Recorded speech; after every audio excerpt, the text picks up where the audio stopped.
현실 감각을 지니도록 불렸고 시대의 징표에 민감하며 주님께서 시대와 장소의 시급한 요청을 통해서도 당신을 드러내신다는 것을 확신한다. 여기에 살레시오 회원의 창의성이 있다.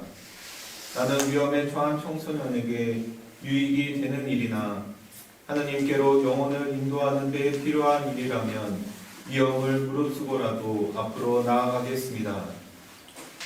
이 요청에 대한 시적절한 응답은 살레시오 회원이 역사의 움직임을 따르도록 인도하며 창립자의 창의성과 균형 감각으로 시대에 부응하고 정기적으로 자신의 활동을 점검하게 한다. 안녕하세요. 또 하루가 시작되었습니다. 오늘 우리 주일을 보내고 있는데요. 보통 피정 그동안 일요일날 저녁 때 시작해서 토요일날 아침에 끝나는 그런 것이었는데 이번에는 주일이 꼈네요. 그래서 주일에 피정하는 것이 참 좋은 것 같습니다. 주일을 거룩히 지켜라 하는 그거 더 잘 지킬 수 있을 것 같고, 또 외부 미사나 이런 곳 가시는 분들은 주일 미사의 부담도 좀 덜고 하루를 온전하게 거룩하게 지낼 수 있는 날인 것 같습니다. 그리고 내일은 이제 사막의 날입니다. 똑같이 9시 15분에 강의하고 10시에 사막으로들 나가실 텐데요. 사막에 가서 어떻게 기도하실지 또 어디 가실지 이렇게 좀 준비하고 계획하시면 될 것 같습니다. 이번 피정에 그 도입 강의를 포함해서 총 6개 강의를 하고 있는데요. 밑에 제 원고에 나와 있는 그런 거대로입니다. 그래서 회원 제2장 살리슈 정신에서 7개 조항을 다루는데요. 오늘이 넷째 날인데 목차를 보시면 우리가 어떤 길을 걸어왔는지 아실 수 있을 겁니다. 다시 살레시오 정신으로 돌아가자 하면서 살레시오 정신에 대해서 좀 정의를 내렸고, 아모레볼레사와 가족 정신, 또 낙관주의와 기쁨 그렇게 다뤘습니다. 오늘은 창의성과 융통성 19조를 다룰 것이고요. 내일과 모레 각각 일과 절제 그리고 우리의 서원 이런 것들을 다루도록 하겠습니다. 그래서 하루에는 이제 2 기둥이 있고 마지막 초점은 우리 서원의 갱신 파견 미사에 맞춰서 좀 가고 있다 이렇게 말씀드리겠습니다. 이러다 보니까 제2장에서 12조 하느님과의 일치, 13조 교회 감각, 14조 청소년들에 대한 우선적 사랑, 20조 예방교육과 살레시오 정신, 21조 우리의 귀감인 돈보스코 등 그 5조문은 따로 다루지를 못했습니다. 그래서 틈틈이 이 5개 조문도 좀 읽으시라고 초대합니다. 다시 한번 살레시오 정신을 정의합니다. 돈보스코가 하느님의 영감 아래 살면서 보여주고 견지했던 고유한 생활과 활동 양식, 이것을 이제 살레시오 정신이라고 하고요. 돈보스코께서 우리에게 물려주셨습니다. 그 가운데 창의성 그리고 융통성 오늘 살펴보겠습니다. 말뜻을 살펴보는 것은 굉장히 중요합니다.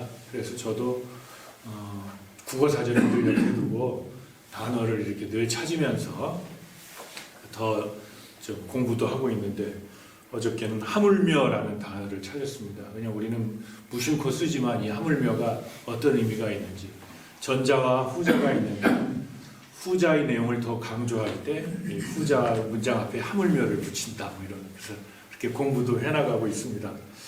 그래서 이제 말뜻이 중요한데요.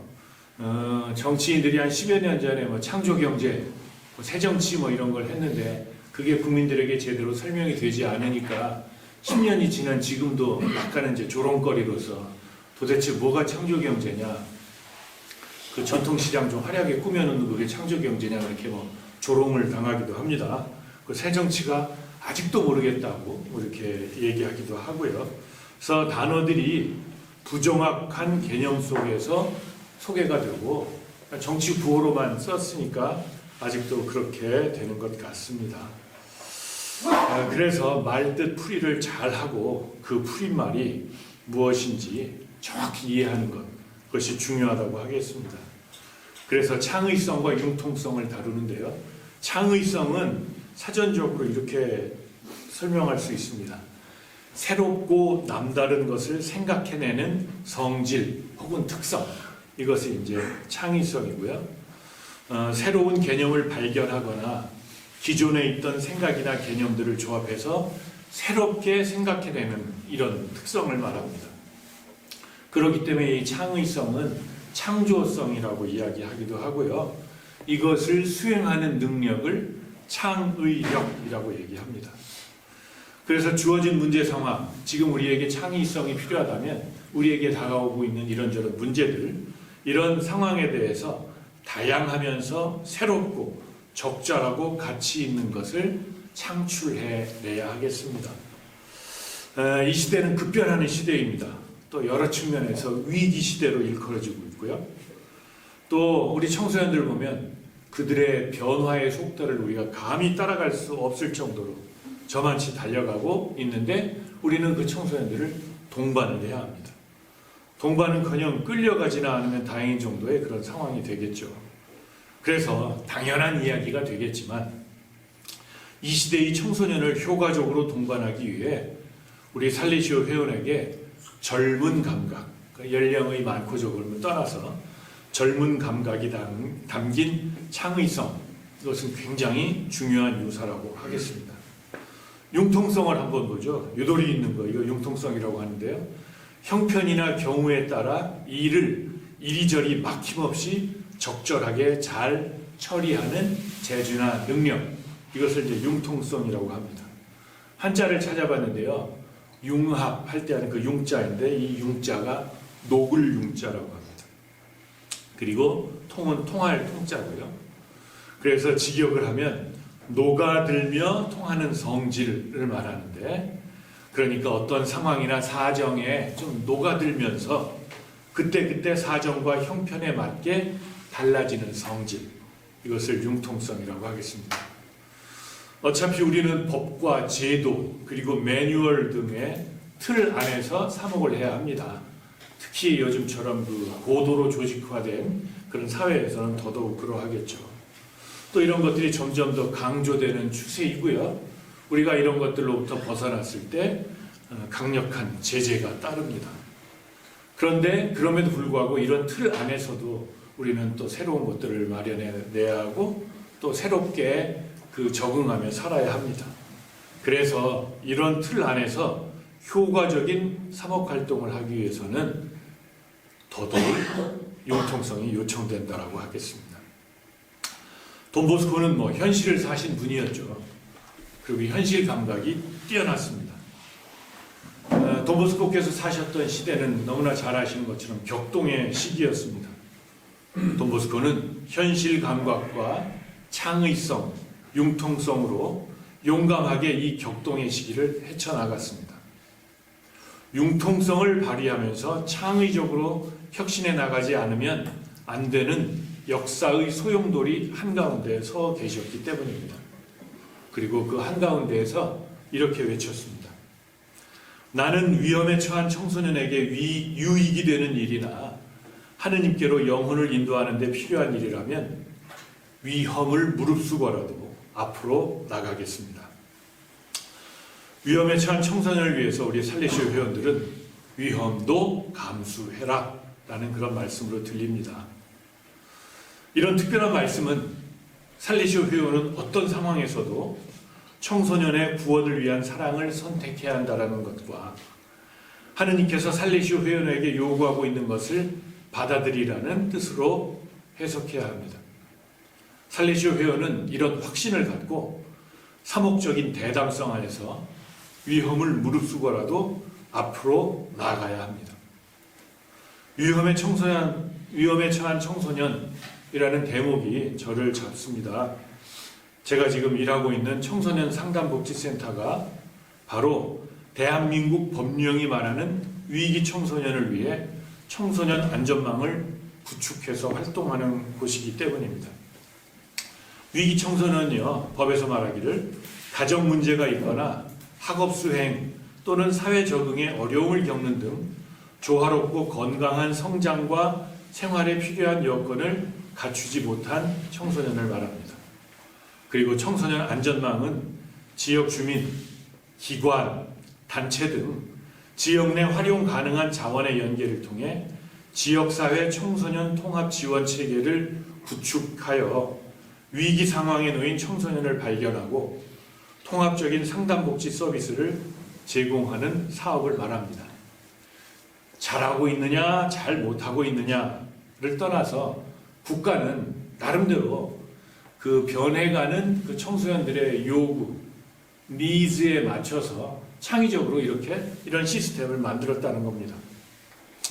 나름대로 창의성을 갖고 청소년 보호 등을 위한 시스템을 계속해서 또 변화시켜 가고 있고요. 그래서 저는 종종 제게 물어봅니다. 나는 내 소임지에서 청소년에게 유익한 일과 하느님께로 영혼을 인도하는 일을 지금 과연 하고 있는 것인가? 라고요. 그러기 위해서 정말 내가 위험을 감수하고라도 앞으로 나아가고 있는가? 그 회원에 따라서 말이죠.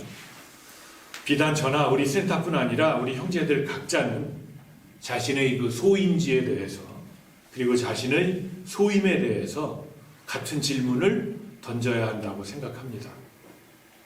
앞서서 법적인 그리고 행정적인 제한이나 규제와 제재가 점점 강화되는 추세라는 말씀을 드렸습니다. 이미 우리 관구의 여러 사업장에서 이런 일들과 관련하여 어려움을 겪고 있다는 것을 우리는 잘 알고 있고 또 지금 겪고 있습니다. 경험했습니다. 이런 상황 속에서 위험을 무릅쓰고 앞으로 나가겠다며 무모하기만 해서도 안 되겠고 그렇다고 또 납작 엎드려 있기만 해서도 안 되기에 우리가 더 민감하고 예민하게 이 문제들을 헤쳐나가야 하겠습니다. 그래서 이때 바로 창의성과 융통성이 빛을 발한다 이렇게 말씀드릴 수 있습니다. 그리고 여기에 창의성이나 융통성을 가득 담은 혁신이 필요하다 이런 말씀을 드리겠습니다. 혁신은요 낡은 것을 바꾸거나 고쳐서 아주 새롭게 하는 것입니다. 그리고 어쩌면 우리는 혁신을 넘어서 종래의 관습, 제도 등을 단번에 깨트리고 새로운 것을 세우는 혁명까지 해야 한다 이런 말씀을 드리겠습니다. 우리가 혁명가가 되어야 한다. 사랑의 혁명가가 되어야 한다는 것입니다. 이런 시대에 프란치스코 교황님 같은 개혁 교황이 계신 것은 우리에게 큰 축복이라고 하겠습니다. 개혁이라고 할 때의 혁자가 가죽 혁자입니다. 또 피자도 가죽 피자가 있는데요. 가죽 혁과 가죽 피는 그 훈은 같지만 음은 같지만 훈이 구별이 됩니다. 아니구나. 음과 훈이 다 아니다. 훈은 같지만 음이 다른 거죠. 예. 훈은 같지만 이것은 구별이 된다고 하겠습니다. 이거 편집을 해야 됩니다. 개혁을 쓸 때 가죽 혁자를 씁니다.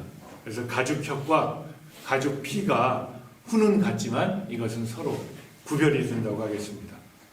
가죽 피자, 그 피는요 생가죽을 말합니다. 그래서 이 생가죽이 무두질을 거쳐서 다른 성질을 지닌 가죽, 혁이 되는 것입니다. 그러니까 아주 완전히 변하는 거죠. 그래서 개혁, 혁신, 혁명에 다 가죽 혁자가 들어갑니다. 탈피하다의 필자는 그냥 가죽을 벗겨내는 거잖아요. 근데 탈피로는 안 되고 개혁, 완전히 성질을 변화시켜야 된다는 겁니다.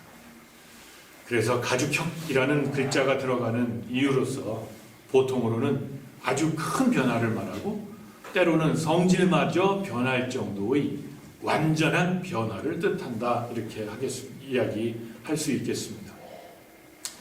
개혁가 교황이신 프란치스코 교황님께서 만 76세 나이로 생각해 보십시오. 만 76세 그 나이로 교황에 선출된 다음 날 이런 말씀을 하십니다. 교회가 걷지 않으면 멈추고 성화되지 않으면 짓고 나서도 무너집니다. 또 원하는 만큼 걸을 수 있고 원하는 많은 것을 지을 수 있다고 한들 그것이 예수 그리스도를 향해 고백되지 않는다면 세상에 처량한 NGO와 다를 바가 무엇이겠습니까? 하면서 우리에게 변화를 촉구합니다. 그리고 계속 걸으라고, 성화되라고 초대하고 계십니다. 또 여기에서 논의하고 있는 혁명과는 맥락이 조금 다르긴 하겠지만 교황님은 이런 말씀도 하셨습니다. 요즘 같은 시대에 그리스도인이 혁명가가 되지 않는다면 그들은 그리스도인이 아닙니다. 세상의 변화를 주도해서 하느님 나라를 건설하는 그리스도인이 되라는 초대라고 하겠습니다. 다시 돈보스코로 돌아와서요. 돈보스코로부터 오늘날의 우리 살레시오 회원들에게, 즉 여기 있는 우리 각자 하나하나에게 전해져 있을 창의성과 융통성의 DNA를 한번 탐색해 보겠습니다. 돈보스코 당시는 미지의 것들로 가득 차 있던 상황이었습니다. 이때 돈보스코는 당신께서 어떻게 창의적으로 위기를 극복하고 또 융통성으로 사도직을 지속할 수 있었는지 그 비결을 알려주십니다. 모든 수도회들이 국가로부터 억압받고 있고 수녀들이 자신의 수녀원에서 더 이상 안전을 느끼지 못하며 수도승들은 흩어져 버렸습니다. 이 시기에도 우리는 함께 모여 있으며 많은 적들이 있음에도 불구하고 수가 늘어나며 새로운 공동체를 열고 아직도 할 수 있는 선한 일이 있다면 모두 다 하고 있습니다. 수도승들은 쫓겨났으나 우리는 복장을 바꿈으로써 대처합니다. 우리는 사제들처럼 입고 있지만 그렇다고 해서 이런 점이 우리로 하여금 일반 복장을 착용하거나 좋은 일을 계속하지 못하게 만들어서는 안 됩니다. 우리는 필요하다면 수염도 기를 것입니다. 이런 것들 때문에 우리가 할 수 있는데도 좋은 일을 하지 못하는 일은 발생하지 않을 것입니다. 우리는 그래서 이런 현실, 지금 오늘의 이런 현실 안에서도 시대의 표징을 간파하고 절박한 지역적 요구를 식별해야 하겠습니다. 그리고 이런 것들을 통해 우리를 하늘나라를 위한 임무로 부르고 계신 주님의 목소리를 들어야 하겠습니다. 그 목소리를 따라야 하겠습니다. 돈보스코는 이렇게 말씀하셨습니다. 나는 언제나 주님께서 내게 영감을 주신 대로 또 상황이 요구하는 대로 앞으로 나아가겠습니다. 그래서 오늘 아침 강론에도 잠깐은 인용을 했지만 사도 바오로는 이런 권면을 우리에게 하고 계십니다. 말씀을 선포하십시오. 기회가 좋든지 나쁘든지. 디모데오 2서 4장 2절 말씀인데요.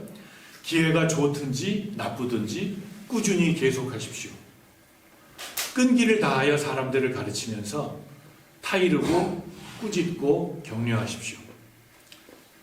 기회가 좋든지 나쁘든지 꾸준히 계속하라고 하십니다. 그런데 기회가 좋기만 한 적이 있었나 싶습니다. 전화위복이 된 적은 있었지만 상황은 언제나 녹록지 않았습니다. 예나 지금이나 마찬가지고요. 또 앞으로도 우리는 더 힘겨운 상황들을 마주할 것입니다. 좋은 기회만 저절로 찾아오는 일은 없을 것입니다. 그런데 왜 우리는 이런 상황을 헤쳐나가려고 합니까? 그 목적이 무엇입니까? 도움이 필요한 가난한 청소년들에게 복음을 전하기 위해서입니다. 세상 사람들에게 하느님 나라를 선포하기 위해서 그런다는 것입니다. 급속히 그리고 지속적으로 변화하는 이 세상에서 청소년들보다 변화에 더 민감한 연령층은 없을 것입니다. 그리고 우리 교육자들은 이런 청소년들이 보내는 바람에 시의 적절하게 응답해야 합니다. 이런 시대에 살레시오 회원이 지니는 창의성은 어떤 것이어야 할까요? 회원에서는 또 이렇게 말하고 있습니다. 행해져야 할 필요가 있다고 생각되는 것이 있으면 이상적인 여건이 조성될 때만 기다리기만 할 것이 아니라 할 수 있는 대로 최대한 빨리 시작한다는 것을 의미한다라고요. 앞서 말씀드렸지만 사회가 더 조직되고 구조화되면서 또 우리 같은 종교기관에서 운영하는 사업체의 사회를 향한 책무성이 많이 높아지면서 어려움이 증가하고 있습니다. 법과 제도, 구조의 정비 등이 강조되고 있습니다. 여기에 위험이 도사리고 있습니다. 우리 살레시오 회원들도 법과 제도, 구조 등에 대해 충실히 호응해야 하겠지만 다른 한편으로는 이보다 오히려 청소년의 삶과 그 변화에 더 주의를 기울여야 한다는 거예요. 이럴 때 우리는 청소년의 절박한 요구에 대한 우리 살리시오 회원의 현실적이고 융통성 있는 접근을 이룰 수 있을 것입니다. 우리는 현재 우리가 처해 있는 여건 속에서 우리의 청소년과의 만남이 효과를 거두고 있는지 점검하고 또 이 점검은 정기적으로 행해져야 한다. 이렇게 말씀드릴 수 있겠습니다. 이와 관련해서 복자 리날지 총장 신부님은 이렇게 말씀하십니다. 돈보스코는 시대의 요청에 응하는 것이 좋다고 믿었습니다. 끊임없이 생겨나는 모든 좋은 것들에 늘 적응할 수 있게 해주는 융통성이 바로 우리 회원의 정신입니다. 계속합니다. 이런 정신이 변한다면 우리 수도회는 더 이상 가망이 없는 존재가 될 것입니다. 제2차 바티칸 공의회도요, 교육자에게 새로운 생각들을 수용하고 옛 생각들을 번안하는 끊임없는 준비 자세가 그 어느 인간적인 자질보다 더 중요하다라고 강조하고 있습니다. 그런데 한번 생각해 보십시오. 돈 리날디의 말씀이 100년 전의 말씀입니다. 그리고 제2차 바티칸 공의회는 60년 전의 이야기입니다. 100년, 60년이 지난 오늘날에도 우리에게 가망이 없는 것이 아니라 희망이 있고 또 우리가 변화하려고 끊임없이 노력하고 있습니다. 이 말은 분명코 돈보스코로부터의 성과 융통성이 있다는 증거가 된다고 하겠습니다. 청소년 사목 환경이 끊임없이 진화하고 있습니다. 이제 놀랍지도 않습니다.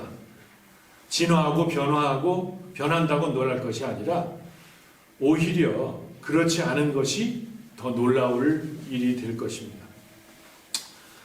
돈보스코는 말했습니다. 저는 우리가 정지하는 순간 수도회가 망하기 시작할 것임을 알고 있습니다.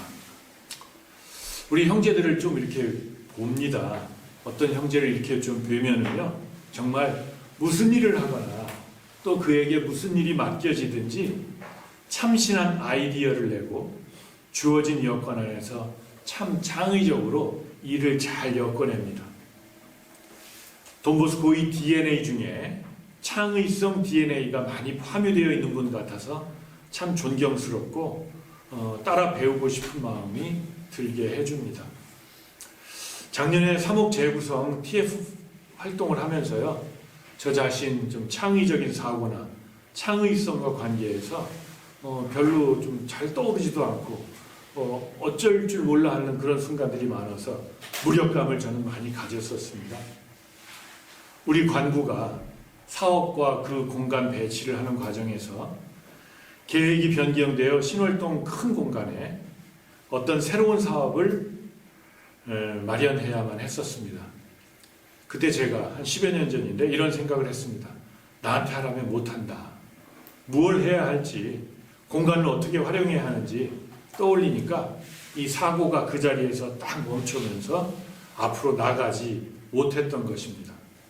뭐 성향 탓일 수도 있겠지만 아무튼 저를 돌아보니까 그랬습니다.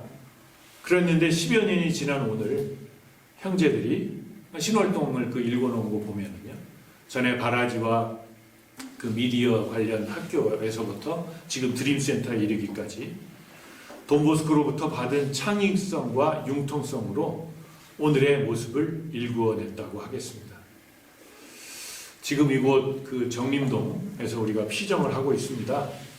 우리가 공청회도 하고 그러면서 매각을 한해 만에 뭐 이런 이야기도 했었는데요. 등치는 크고 지금 제대로 많이 활용되지 않아서 좀 어려움도 있고 그렇습니다. 그래서 우리 형제들도 이곳 정림동에서 피정을 하면서 이 건물을 어떡하지 하고 이런 생각을 한 번씩은 다 해보셨을 겁니다. 정말 어떻게 하면 좋을지 모르겠습니다. 특히 약간 황량할 때 왔을 때는 더 했습니다. 근데 지금은 이제 그 녹음이 우거지니까 또 조금 낫긴 한데요. 정말 어떻게 하면 좋을지 돈보스코에게 여쭙고 그의 지혜를 빌려서 아름다운 일을 엮으면 좋겠습니다. 그래서 창조적인 사고가 필요합니다. 드림센터 좀 보면서요. 잘은 모르겠지만 전국을 좀 둘러보니까요. 우리가 스타크에서 운영하는 서울시립 청소년 드림센터가 그래도 창의적 사고를 제일 많이 발양했던 그런 사업장인 것 같습니다. 그것을 처음 이렇게 제안했던 공무원도 있고, 그것을 만든 형제도 계시고, 또 그것을 일했던 분들도 계신데, 그런 창의적인 기관, 이런 것들을 생각하면서 창의성 다시 한번 생각하게 됩니다. 엊그저께요, 미국 동부 관구 소식지를 보았는데, 그 관구장 신부님의 인사말 가운데 좀 한 부분을 좀 나누고 싶습니다. 창의성이나 융통성, 발상의 전환 같은 것과 연관이 있을 듯 하고요.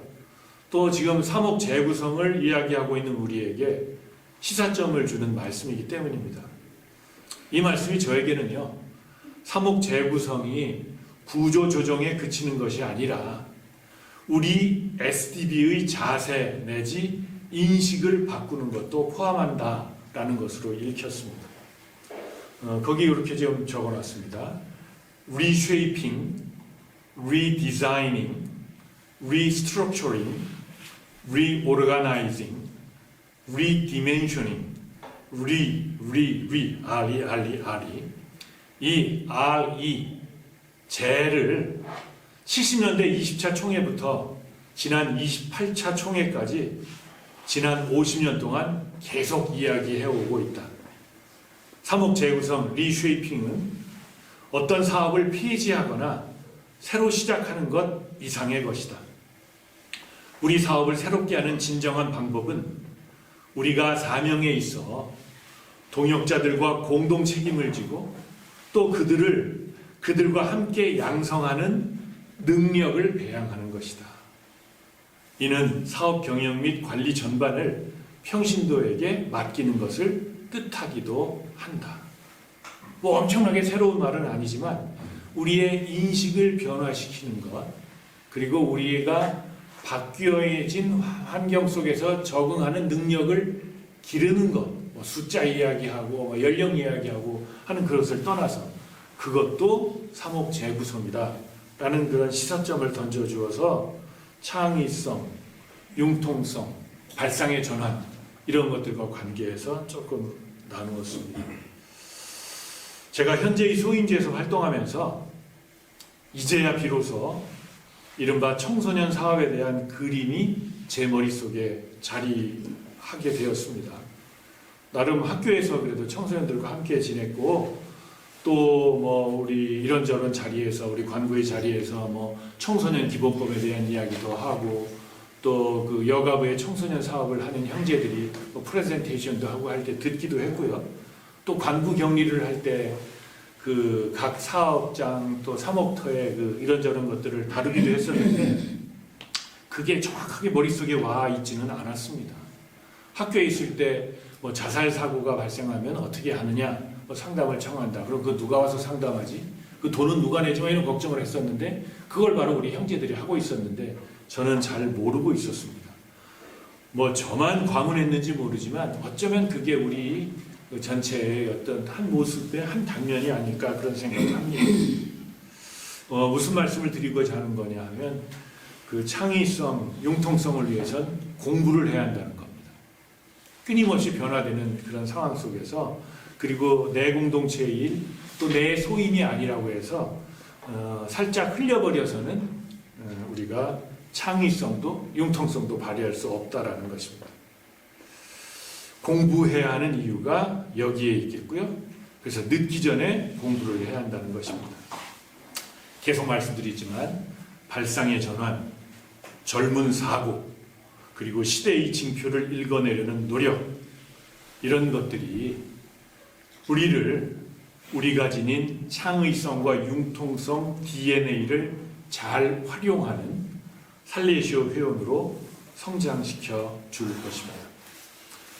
회원 19조 관련된 거였는데요. 찬찬히 보시면서 좀 내면화하시면 좋겠습니다. 또 디모데오 후서 4장 2절 정말 기회가 좋든지 나쁘든지 꾸준히 계속하라는 이 말씀, 기회가 좋든지 나쁘든지 여기에 좀 초점을 맞춰주시고요. 또 광구장 신부님께서 그 시작하는 날 저녁 말씀을 통해 부탁하셨는데 중요한 결정, 그 식별을 앞두고 있는 그런 사안들이 많이 있습니다. 그래서 특별히 지금 일주일 동안 기도만 하고 있는 우리 기도 부대가 관구의 현안들을 떠올리면서 좀 성령께 지혜를 청하면서 기도하는 시간을 좀 오늘 많이 가져주실 것을 부탁드리겠습니다. 또 오늘 협력자 회가 서울에서 그 관구 대회를 합니다. 우리 같으면 총회 같은 그런 거죠. 그래서 새로운 관구 전국위원장을 뽑고 그 위원들을 뽑을 텐데 거기에서도 정말 우리 살레시오 가족의 큰 그 무리인데 그분들 오늘 하는 그 대회도 좀 잘 진행될 수 있도록 기도 중에 기억해 주시면 고맙겠습니다. 영광이 성부와 성자와 성령께 그리스도인들의 도움이신 마리아님